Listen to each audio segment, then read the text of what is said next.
You may already be very familiar with Google. It's such a well-known tool and used by many people for searching. And so I just want to show you some tools that will hopefully make this a bit more powerful for you. So within the Google site, you might get used to these images changing from time to time. But here we have our bar in which we can do a search. What you can also do though is click the little microphone to search by voice. And here I can speak and search for something. So I get my search results there by voice. I'm going to click back home because the other place you can search is in the Omnibar. It's called the Omnibar or the Omnibox. Different people call it different things, but you can do a search here. Obviously you can just search for anything as you normally would. As you can see here, my next phone or something like that. But there's also some different things. One thing you can do is to perform calculations. So I could do 4 plus 4, and I can already see the result coming up here is 8.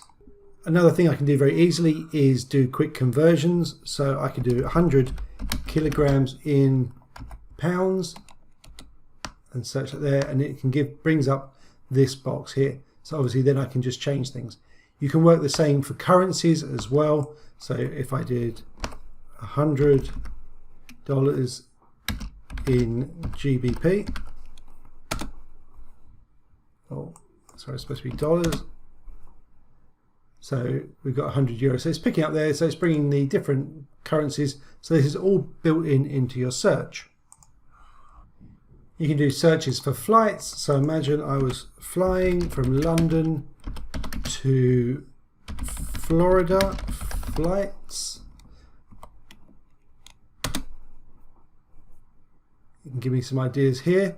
Equally, if I had the number of a specific flight, I can also put that in. I can change this to here, as it's got here for distance, so I can put that in. It'll tell me the distance. I can search for things nearby. So if I put coffee nearby, and it'll bring up the coffee shops near me.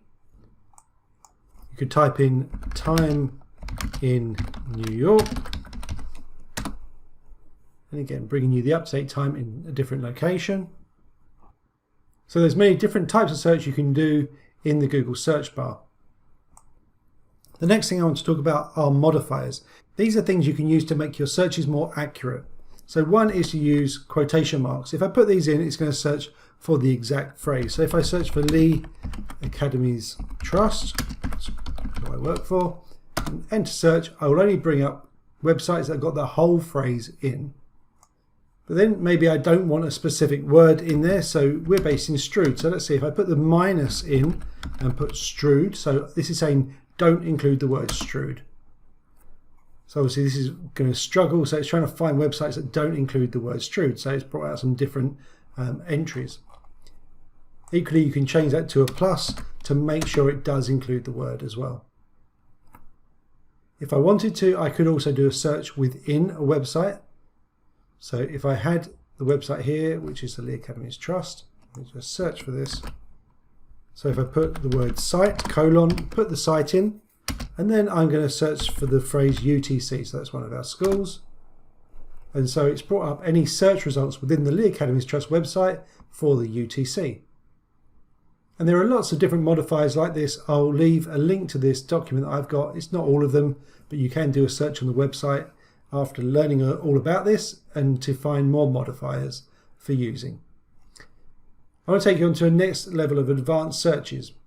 So again, if I go backwards, just going to go back a couple of, so I did a search for the Lee Academy's Trust. So by default, what I get is my all. This is every piece of link that I get, but this might not be accurate to what I want. So for example, if I wanted news about the Lee Academy's Trust, I could click on there. If I wanted to find out where it was on the map, I can click on the maps. So that's taking me to maps, actually outside of Google. If I go back, I can search for images or videos, so I can refine my search.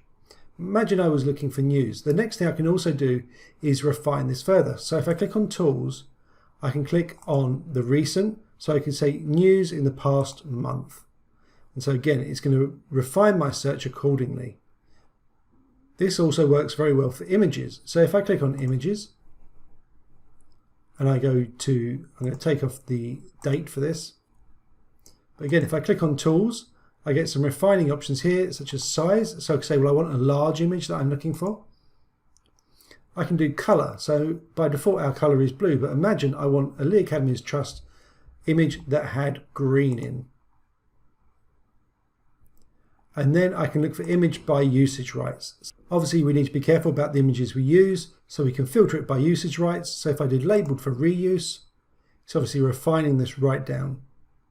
One last tip I'm going to show you is about how to search for images. So if I click on the camera icon here, I can do a search by the type of image. I can paste the URL of an image, or I can upload an image. So I'm going to upload an image. So here's one of our CEO that I found earlier. I'm going to put that in, and this will show me the results of where else this is found on the web. So I hope all these tips are helpful, and happy searching.